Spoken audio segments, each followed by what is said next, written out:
na kusihi ili kwamba falme zote za dunia zipate kujua ya kuwa wewe ndiwe Bwana Mungu, wewe peke yako.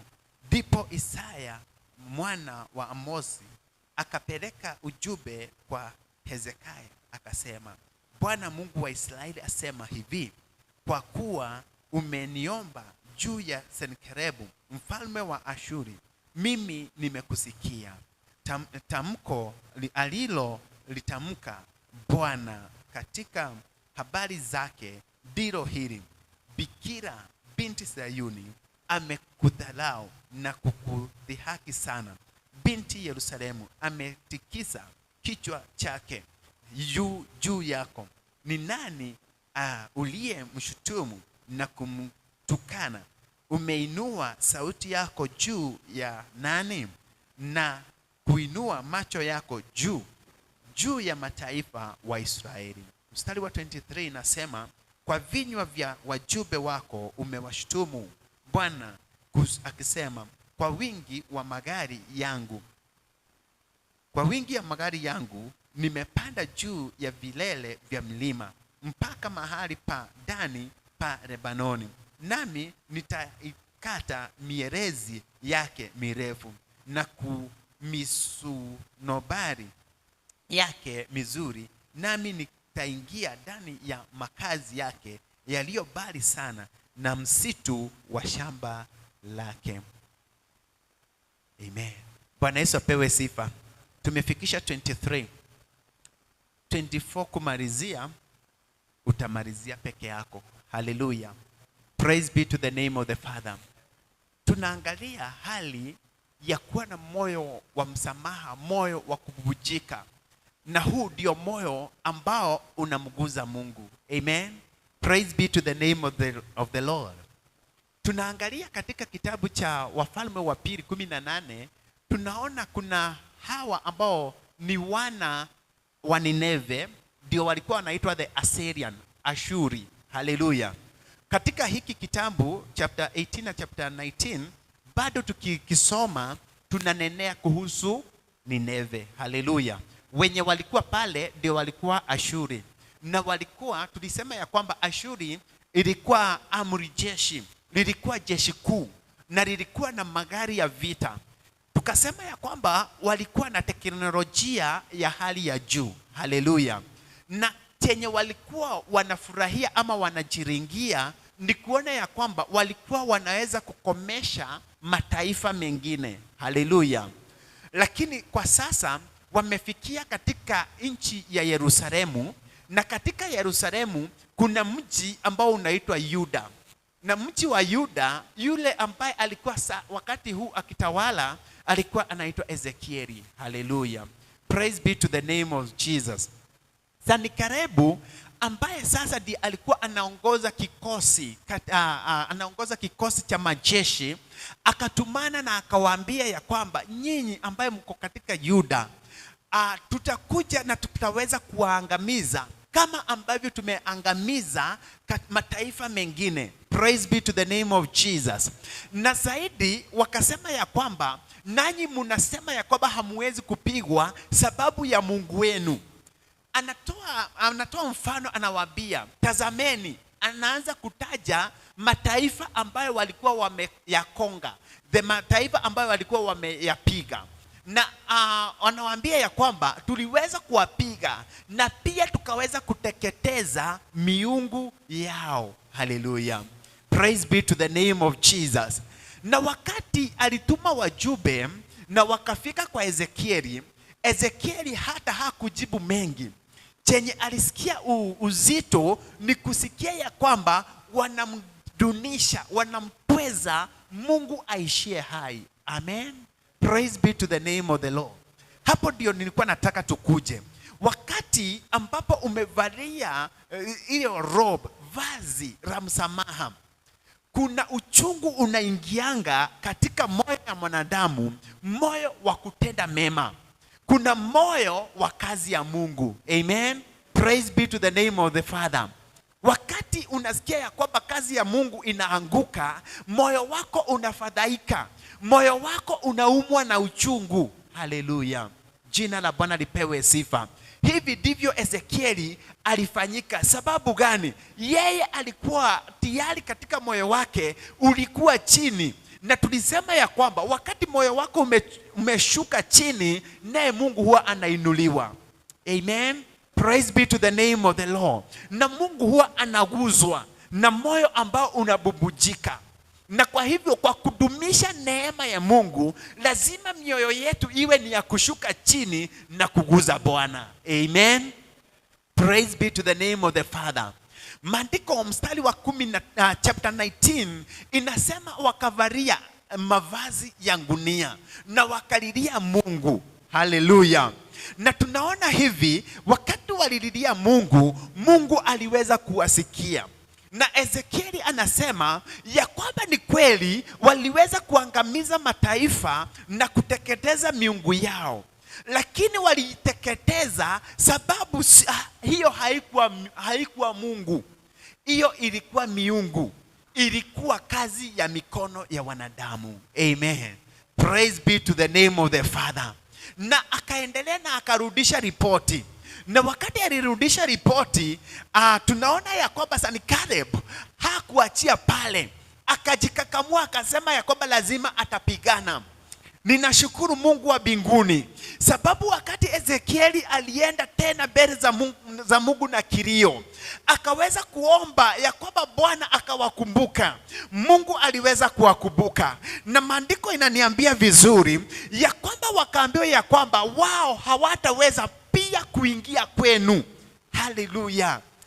Bwana Yesu asifiwe. Ya kwamba adui zenu, hata kama wamejiandaa, wameua miungu mingine, wameiteketeza, lakini nyinyi sababu mnamwabudu Mungu aishie hai, hawataweza kuingia katika nchi yenu. Jina la Bwana lipewe sifa. Wakati tunadumisha the grace of God, wakati tunadumisha neema ya Bwana, kuna ua Mungu anatuwekea. He surrounds us with his wall and the enemies cannot get to us in Jesus name. Hallelujah. Naona maandiko inasema vizuri, wao wako na jeshi kuu. Kumbuka tunasema these are the Assyrian Empire. Ukimaliza chapter 19 utaona wanasema ya kwamba wao ni Assyrian Empire na wakarudi kwao Nineve. Hallelujah. Mwenye amesoma nami ataweza kuona hivyo kutoka 24 kumaliza. Na tunaona ya kwamba hata wakati wamejiandaa, wale ambao walikuwa wamejua kudumisha, to maintain the grace of the Lord, they went to their God. Hallelujah. Hallelujah. And they who know their God, they shall do exploits. Amen. Praise be to the name of the Father. Katika kitabu cha Danieli ndivyo maandiko inasema, na wale ambao wanajua Mungu wao watafanya nini? Exploits. Hallelujah. Tunaona hata kama wamepangiwa makubwa, sababu wame-maintain the grace of God. The grace that carries the power. The grace that carries the victory. The grace that carries our flourishment. Jina la Bwana lipewe sifa. Nasikia vizuri. Hallelujah. Maandiko inasema ya kwamba naye Mungu akatuma malaika katika kambi zao. Na wakati walienda, malaika waliweza kuwaua their kings. Wakaweza kuua watoto wao. Hallelujah. Na maandiko ilikuwa imesema ya kwamba wao hata hawatakuja. Wataweza kuinukiana wenyewe kwa upanga. Hallelujah.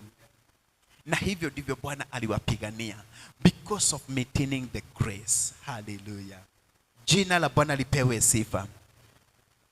Amen. Hallelujah. Nasikia kukatizia hapo. Nasikia kukatizia hapo. About maintaining the grace. Niko na mengi ambayo naweza soma. But ninataka kufungua dakika kama 5 za mtu mwenye anaweza kuwa na swali. Amen. Kuna mtu anaweza kuwa na swali?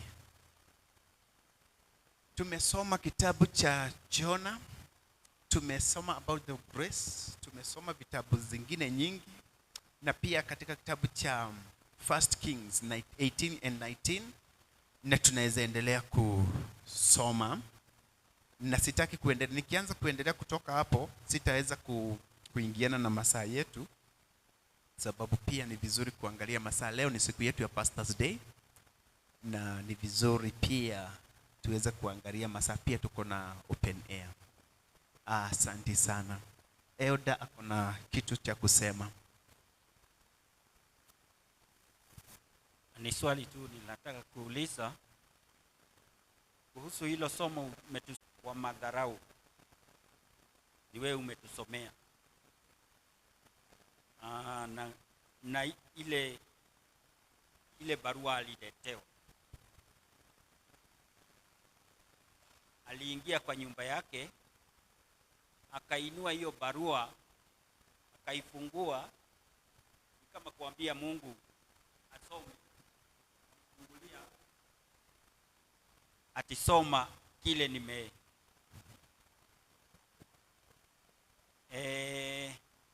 sisemi ni mbaya.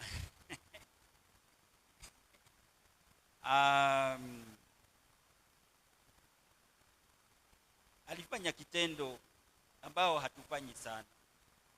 Je, ni vizuri ukiletewa ripoti? Kama mimi sasa niletewe ripoti, labda iko kwa barua, ama nimfungulie Mungu, nimwambie hata wewe soma, na umpe time asome. Unaweza kuexpound kidogo tu tuelewe huyu mtu alikuwa na roho gani, ako na uzito gani, anataka msaada kutoka kwa Mungu, anamuinulia hiyo barua, hata wewe angalau soma usikie hii madhara yote. Expound that please. Thank you. Ili Mungu aweze kuisoma. Kuna mtu akona jibu ya hiyo? Kuna mtu ambaye anaweza comment on the same? Amen. Reverend. Nafikiri wewe na Mungu umepelekana namna gani? Kwa sababu kwa wengine Mungu anakuwa mbali sana, wasikia ni gumu. Lakini hata kwa Ezekieli ajua Mungu anaelewa. Hata kama hiyo barua akimpatia, anaelewa uzito wa hiyo barua kuliko vile yeye alikuwa akielewa. Na akawa sasa hataki msaada kutoka kwa mtu mwingine, nataka msaada wake utoke kwa Mungu ambaye mwenyewe anaweza na amefahamu mwenye kuandika hiyo barua. Nafikiri vizuri tunapoenda kwa Mungu tuwe na ujasiri ya kwamba anasikiza, anatuelewa jinsi tulivyo, anatubeba na udhaifu wetu au na uzito wetu, kama vile huyu Ezekieli alienda. Hakuenda pahali pengine, alienda kwa Mungu wake ambaye ndio wanasema. Ni kama vile kitabu ya Second Kings, Chronicles, wakati wa Jehoshaphat, wakati alikuwa amezingirwa na maadui, alienda kwa Mungu akamwambia, hatuna kufanya, macho yetu yuko kwako. Kwa hivyo wewe hatuna msaada pale pengine. Na kama ndio Ezekieli alikuwa hapo, msaada wake au kutoka pale pengine, yeye alifanya vile alikuwa anajua, kupatia Mungu barua hiyo aelewe.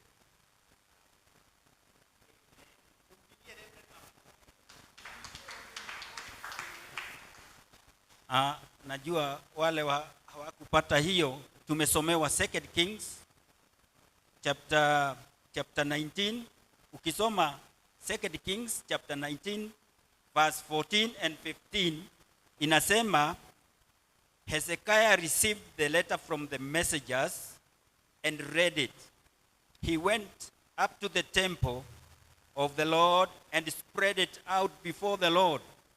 And as Hezekiah prayed, O Lord, God of Israel, and thrown between the cherubs, Yaani alispread hiyo barua mbele ya Mungu, hata yeye asome. Hata wewe quote kitu, sema kitu. Thank you. Thank you. Nitasema elder. Kuna mwingine members of the Bible study. Kuna mtu akona jambo la kuchangia. Hiyo ni 2 Kings 19 kutoka mstari wa 14 na wa 15. Amen. Chukua microphone hapo tafadhali. Asante. Bwana asifiwe. Kuna mahali Reverend amesema hapo ya kwamba inategemea na vile yani uhusiano wako na Mungu. Nikizungumzia kuhusu huyu Ezekieli, ni kama hiyo ilikuwa ni tabia yake. Kuna wakati sio Ezekieli, huyu nani? Kuna wakati Nathaniel alimpelekea ujumbe hivyo hivyo, kaambiwa ya kwamba ajiandae, aandae nyumba yake kwamba atakufa. Yeye badala ya kunyenyekea ama kuvaa yale mavazi ya unyenyekevu ama msamaha, yeye akageukea ukuta, akaanza kutajia Mungu yale ambayo amefanya. Yeye hakuona ya kwamba kuna dhambi amefanya, badala yake akaona ya kwamba ni mazuri tu amekuwa akitendea Mungu. Na hivyo Nathaniel hakuenda mbali. Kufika pale, Nathaniel akazungumza tena na Mungu, akarudi akamwambia kwamba Mungu amesikia maombi yako na umeongezewa miaka 15. So hii naona ni kama ukiwa na hakika ya kwamba uko ukaribu wako na Mungu, unaonyesha ya kwamba hakuna dhambi umefanya na uko na hakika, utakuwa Mungu unamwomba chochote na atafanya. Amen. Tumpigie makofi. Amen. Tumpigie makofi vizuri. God bless you so much. Sababu ya wakati nami nitacomment. Tukisema about the grace, tulianza tukasema this grace, it enables us to go down and we touch the heart of the Lord. Amen. Praise be to the name of the Lord. Nayo hii grace inatusaidia tusarenda, kujipeana. Tunasema ya kwamba sisi hatuna nguvu. Ndio, tunaweza fanya kazi na mikono yetu, tunaweza jipigania, lakini sisi hatuna nguvu. You leave it all to God. Hallelujah. Praise be to the name of the Lord. 2 Kings chapter 11, kuna mfalme ambaye ni Daudi. Akatuma watu waende katika vita na akamweka Uria mbele. Na wakati wako katika vita, naye akachukua mke wa Uria. Haleluya. Na wakati alifanya hivyo, Mungu aliona na akakasirika. But baada alipata mtoto na huyu mke, yeye alienda mbele za Bwana. Hata kama hii dhambi ni kubwa, akaibwaga mbele za Bwana. Praise be to the name of the Lord. Na that act, hiyo tendo peke yake ya kuanguka mbele za Bwana, sisemi ya kwamba tukosee ili turudi kwa Mungu, lakini ninaweza kuelezea ni to spread, Elder James, to spread that before the Lord. Amen. Inaonyesha the openness of heart. Hallelujah. Nikuleta kitu kingine cha mwisho nikimalizia. Kitabu cha John chapter 4. Yesu anatembea, anampata mama Msamaria pale katika kizima, na anamuomba maji. Na baada ya kumuomba maji, anasema ugari jua nani anakuomba maji, ukimwambia nipe maji. Alafu anamwambia, Yesu anamwambia, enda uniletee bwanako. Naye huyu bibi anamwambia, mimi sina bwana. Haleluya. Huyu bibi anaanza kunyoosha tabia zake na mambo yake, naye akapata msamaha. Praise be to the name of the Lord. So wakati tunaenda kwa Bwana, hatuendi kwa mwanadamu. Mungu anatujua na anajua pia kiridini cha moyo. Kwa hivyo hata ukipitia jambo gumu, you spread it to him. You surrender everything to him because he is the King of Kings. Amen. Praise God. Elder James, sita comment tena juu ya wakati. Naona pastor amekuja. Bwana sifiwe. sitaki kufuata hiyo, niko na ingine kidogo tu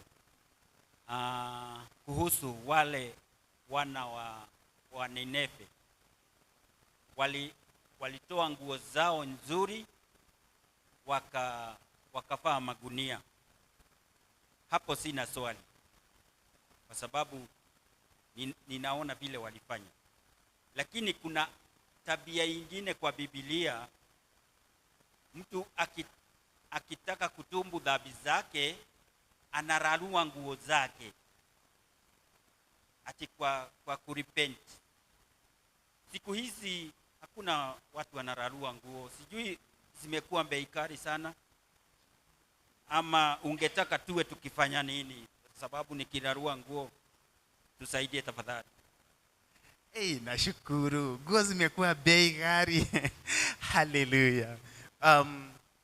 Kwa kurarua hii tunaweza discuss tena wakati mwingine kwa mapana, but kwa kurarua manguo ilikuwa inaonyesha that inaonyesha kwamba sasa hunani, ni kuwa huo uchungu umekupata, na so your variable thing you count it loss so that you may gain. Nitasema hivyo kwa sasa.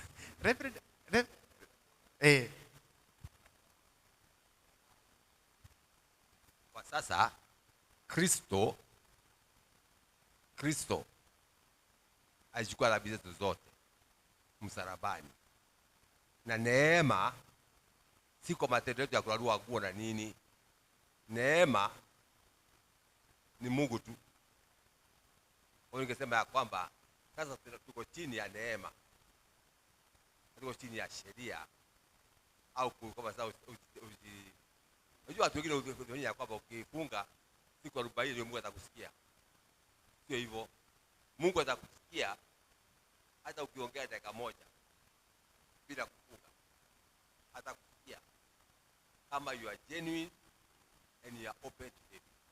All that God is open. Amen. That all what God needs is openness, because Jesus carried all on the cross. Amen. Mr. Mwangi. Yeah, si Mungu wetu ni mwema? Si Mungu wetu ni mwema? Tupigie Bwana makofi, because our God is so good. Amen. May God bless you so much. Hallelujah.